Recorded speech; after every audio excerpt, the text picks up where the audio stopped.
Good morning. Today, 20th November 2024, Saturday. Wisdom of word of God morning ડિવોશનમાં આપ સર્વનો આવકાર કરવામાં આવે છે. પ્રેમી સલામ પાઠવવામાં આવે છે. આજે આપણે નીતિવચનોના પુસ્તકમાંથી એનો 11મો અધ્યાય અને એની ત્રીજી કલમ પર ટૂંકું મનન કરવા માગીએ છીએ. પ્રોવર્બ્સ ચેપ્ટર 11 અને વર્સ 3. અને પ્રભુનું વચન આ પ્રમાણે કહે છે, પ્રામાણિક માણસોની નેકી તેઓને દોરશે, પણ દુતારાઓ પોતાના કપટથી નાશ પામશે. The integrity of upright guides them, but the crookedness of the treacherous destroy them. અને આ પ્રભુનું વચન છે. અને જે આપણે પ્રભુના ખાસ સુલેમાનના નીતિવચનો જોઈ રહ્યા છે ને એમાં આજે સવારે એડવાન્ટેજીસ ઓફ રાઇચિયસ, ન્યાયને જે બેનિફિટ મળે છે, જે આશીર્વાદો મળે છે, જે લાભો મળે છે, એના સંબંધી કેટલીક બાબતો એ જોવા માગીએ છીએ. અને એમાં ખાસ કરીને જે વચન આપણને કહે છે ઇન્ટેગ્રિટી, એટલે પ્રામાણિક માણસોની નેકી.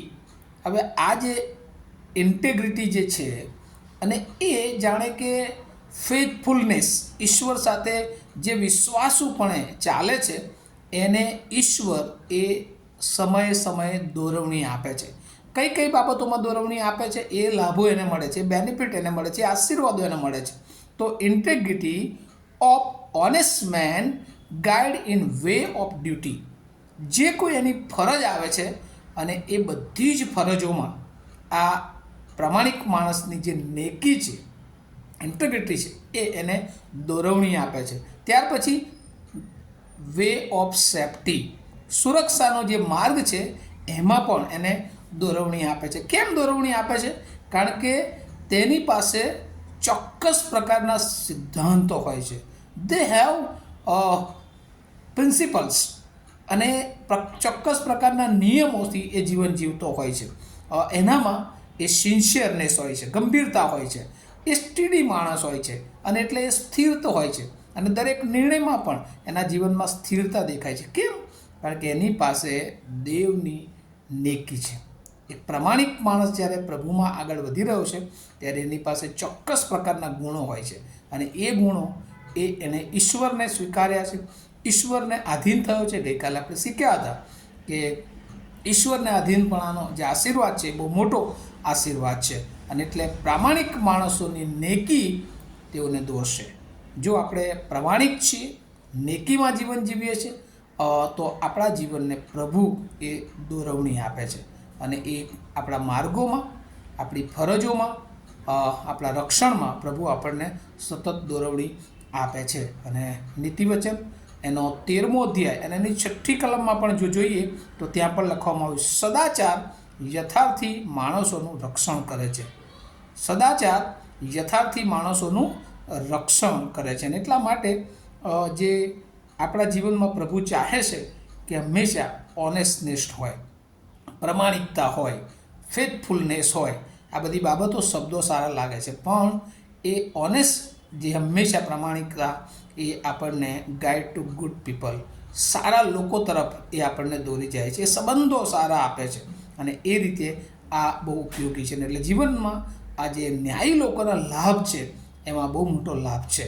અને બીજી તરફ જે પેરેલલ જે આપણે સુલેમાનના નીતિવચનો જોઈ રહ્યા છે, અને એમાં બીજો ભાગ પ્રામાણિક માણસોની નેકી તેઓને દોરશે, અને બીજો ભાગ પણ ધુતારાઓ પોતાના કપટથી નાશ પામશે. બટ ધ ક્રુકેડનેસ ઓફ ધ ટ્રેચિસ ડિસ્ટ્રોયઝ ધેમ.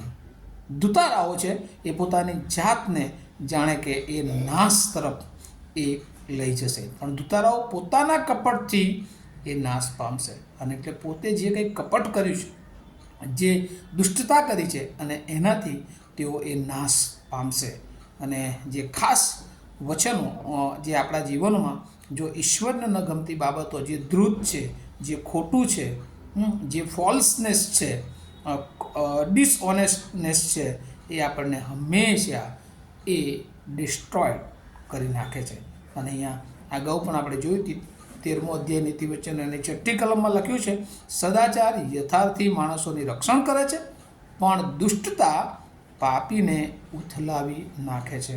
જ્યારે આપણે દુષ્ટ માર્ગો તરફ આગળ વધીએ છીએ ત્યારે ઘણીવાર તો સારું લાગે છે, પણ આપણે ઈશ્વરને અનફેથફુલ બની જઈએ છીએ, અવિશ્વાસુ બની જઈએ છીએ. આપણે એ જે માર્ગો છે એ આપણને હાઇપ્રોક્રેસી લીડ ટુ રૂઇન, એ દુષ્ટતા તરફ એ દોરી જાય છે, કારણ કે દુષ્ટનો માર્ગ હંમેશા એ દુષ્ટતા તરફ એ આપણને દોરી જાય છે, અને ડિસિટફુલનેસ ડિસ્ટ્રોય ધેમ, અને એવા બાબતો પર તરફ એ આપણને દોરી જાય છે. અને એટલે ગીતશાસ્ત્ર 25 અને 21 પણ એ કહે છે, પ્રમાણિકપણું અને ન્યાયપણું મારું રક્ષણ કરો, કેમ કે હું તારી વાટ જોઉં છું. અને જે લોકો એ ઇન્ટેગ્રિટી, જેના માટે હિબ્રુ વર્ડ વપરાયો છે તુમાહ, અને એનો પણ અર્થ એ થાય છે ન્યાયી જીવન જીવનાર, નેકીનું જીવન જીવનાર, ઈશ્વરની બીક સાથેનું જીવન જીવવાનું, જેનામાં ઈશ્વરનું જ્ઞાન છે, એવો વ્યક્તિ એ તુમાહ એ ઘણી બધી જગ્યાએ હિબ્રુ શબ્દનો ઉપયોગ થયો છે. અને ક્રુકેડનેસ, જે દુષ્ટ માણસ, જે અપ્રમાણિક માણસ, જે દુરાચારી માણસ, અને એના માટે સેલેફ જે શબ્દ વાપરવામાં આવ્યો છે કે હંમેશા એના જીવનમાંથી એ તો નાશ તરફ જાય છે, પણ એ જેટલાના સંપર્કમાં આવે છે એ બધાને દુષ્ટતા તરફ જ એ આગળ વધારે છે.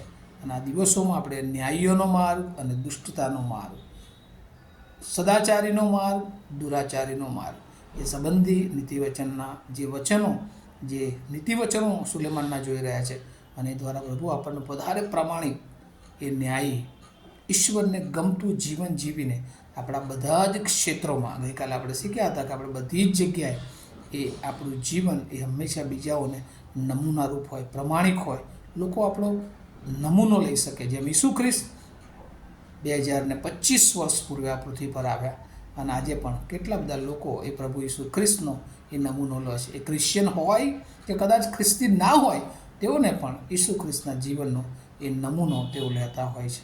અને એ આપણા જીવન માટે પણ પ્રભુ અપેક્ષા રાખે છે કે આપણું જીવન એટલે આપણી વિચાર, આપણા વર્તન અને આપણી વાણી એ હંમેશા પ્રમાણિક હોવા જોઈએ. એ ઘરમાં હોય, એ બહાર હોય, એ સેવામાં હોય, એ બિઝનેસમાં હોય, એ નોકરીમાં હોય, દરેક સ્થળે, દરેક સમયે, દરેક પરિસ્થિતિમાં આપણે ઈશ્વરના બાળકો તરીકે, ઈશ્વરનું જ્ઞાન ઈશ્વરે જો આપણને આપ્યું છે, ઈશ્વરને આપણે આપણા અંગત તારણહાર તરીકે સ્વીકાર્યા છે, તો પહેલી ઈશ્વર આપણી પાસે જે અપેક્ષા રાખે છે, જે આશા રાખે છે, એ કે આપણે પ્રામાણિક બનીએ, આપણામાં ઇન્ટેગ્રિટી હોય, એ ઈશ્વર ઈચ્છે છે. અને જેથી કરીને ઈશ્વર એનો મોટો આશીર્વાદ આપણને અને આપણા દ્વારા ઘણા બધાને આપી શકે છે. આ વચનો દ્વારા પ્રભુ એની બહુ જ કૃપા આપણે સર્વને આપે. પ્રાર્થના કરીએ. અમારા જીવંત અને દયાળુ ઈશ્વર, ફરી એકવાર પ્રભુ મેં તમારો આભાર માનીએ છીએ. પ્રમાણિકતામાં જીવન જીવવા તમે અમને કૃપા આપો, કેમ કે પ્રભુ પ્રમાણિકતા એ અમારા જીવનને દોરવણી પૂરી પાડે છે, દોરે છે. જ્યારે પ્રભુ અમારા જીવનમાં જે વિકેડનેસ, જે દુષ્ટતા છે, જે ધુતારાપણું છે, છેતરવાની બાબતો છે, એ હંમેશા કપટથી બીજાઓને, પોતે તો નાશ પામે છે પણ બીજાઓને પણ નાશ તરફ દોરી જનાર બને છે. ત્યારે એવા માર્ગો, જે શૈતાનના માર્ગો છે, એનાથી અમારા બધાનું રક્ષણ કરો, એવી પ્રાર્થના ઈસુ પ્રભુના નામમાં સાંભળો અને તેનો સ્વીકાર કરો. આમીન. Have a nice day to all of you. Thank you.